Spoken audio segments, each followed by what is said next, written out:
ઇથેનોલના ભાવમાં ઓઇલ કંપનીએ પ્રતિ લીટર ₹6.87નો વધારો જાહેર કર્યો છે, જેનો સીધો ફાયદો સુગર મિલોને મળશે અને આ નિર્ણયને ખેડૂતો આગેવાનોએ આવકાર્યો છે.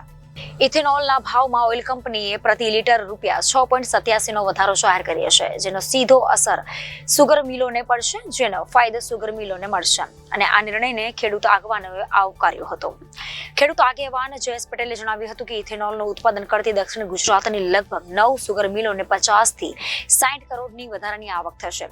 ઓઇલ માર્કેટિંગ કંપનીઓ દ્વારા ઇથેનોલ ખરીદીના ભાવમાં વધારો કરાતા સુગર મંડળીઓને વર્ષે 50 થી 60 કરોડનો ફાયદો થશે, જ્યારે ખેડૂતોને ટન દીઠ 40 થી 50 રૂપિયાનો લાભ થશે. સી હેવી મોલાસીસમાંથી બનતા ઇથેનોલના ભાવમાં વધારો થયો છે. દક્ષિણ ગુજરાતની 9 સુગર મિલને લાભ મળશે. 9 સુગર મંડળીઓ રોજની ક્ષમતા 3,50,000 લીટર ઇથેનોલ પ્રોડ્યુસ કરવાની છે. આ મંડળીઓ વર્ષે 9 કરોડ લીટર ઇથેનોલ બનાવે છે. પેટ્રોલમાં મિશ્રણ માટે વપરાતા ઇથેનોલના ઉત્પાદનમાં વધારો થાય તે હેતુથી આ ભાવ વધારવામાં આવ્યો છે.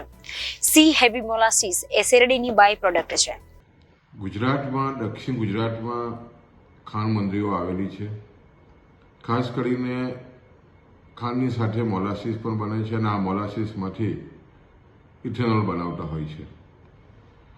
ભારત સરકાર ખાસ કરીને ઇથેનોલને જે રીતે પ્રાધાન્ય આપી રહી છે અને ખાસ કરીને ઇથેનોલ જે 2022માં પેટ્રોલમાં 10% સુધી મિક્સ કરવાની છૂટ હતી, 2025માં એ લગભગ 20% કરવાની છૂટ આપી છે.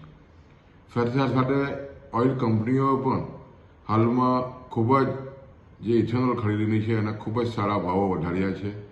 આને કારણે જે શેરડી પકવતા ખેડૂતોને છે છેવટે ખૂબ જ મોટો ફાયદો થવાનો છે. સ્વાભાવિક છે કે આ ઇથેનોલ જે બની રહી છે તમામ સહકારી મંડળીઓ બનાવી રહી છે. આને કારણે આવનારા દિવસોમાં શેરડીના ઉત્પાદકોને ખૂબ જ મોટો ફાયદો થવાની આશા અમે રાખી રહ્યા છીએ. Reporter Arvind Rathod, Janadesh news, Surat.